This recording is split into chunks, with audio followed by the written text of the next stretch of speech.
Ka njerëz që largohen fizikisht, por mbeten përgjithmonë pjesë e historisë së qytetit të tyre. Një prej tyre është Gjon Luli, i cili u nda nga jeta para disa ditëve, duke lënë pas kujtimin e një basketbollisti të shkëlqyer, një arbitri të respektuar, një edukatori të brezave, dhe mbi të gjitha njëri fisnik. I lindur me 16 tetor 1934, Gjon Luli përkiste brezit të artë të sportistëve që hodhën themelet e basketbollit dursak në vitet 50 dhe 60. Si basketbollisti i Lokomotivës së Durrësit, ai kontriboi në ngritjen e ekipit dhe në krijimin e traditës së këtij sporti në qytet, duke luajtur për krah emrave më të mëdhenj të kohës. Ish kolegët e kujtojnë si një basketbollist me vlera të mëdha sportive, një arbitër të drejtë dhe një njeri me karakter të admirueshëm.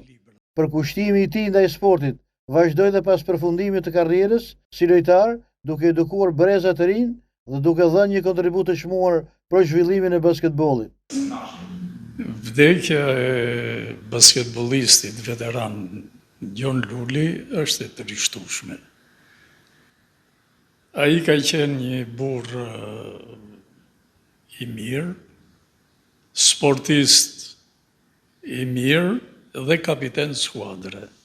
Unë kam pas fatin, pavarësisht nga mosha, diferencës me Gjonin, që kem luajtur me te, dhe ka qenë një njeri shumë mjaft i mirë. Gjoni ka qenë kapiten skuadre. Edhe ishte nga ato njerëz që vendoste ekuilibrat.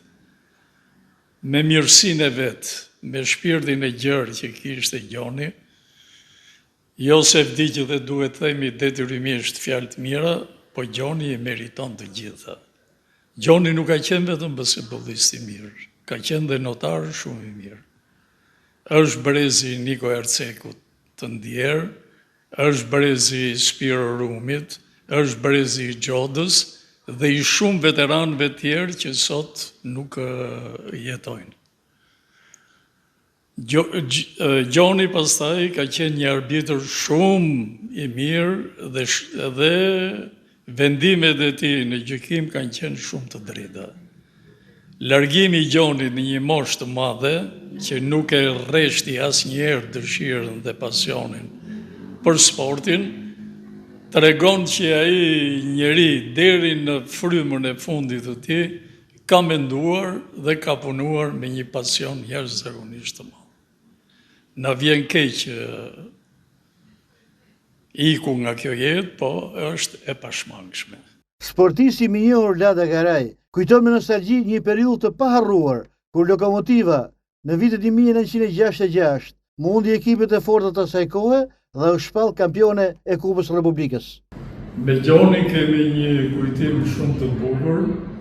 Në vitet 66 në Tiranë bëhej Kupa e Republikës dhe Durrësi mundi ekipet e forta të Tiranës dhe u shpallën kampion të Kupës së Republikës.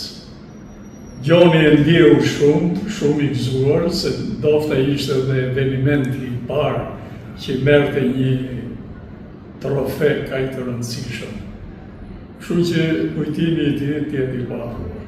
Kujtimi dhe vepra e Gjon Lulit do të mbetet gjithmonë pjesë e historisë së sportit durrësak dhe një frymëzim për brezat që do të vinë.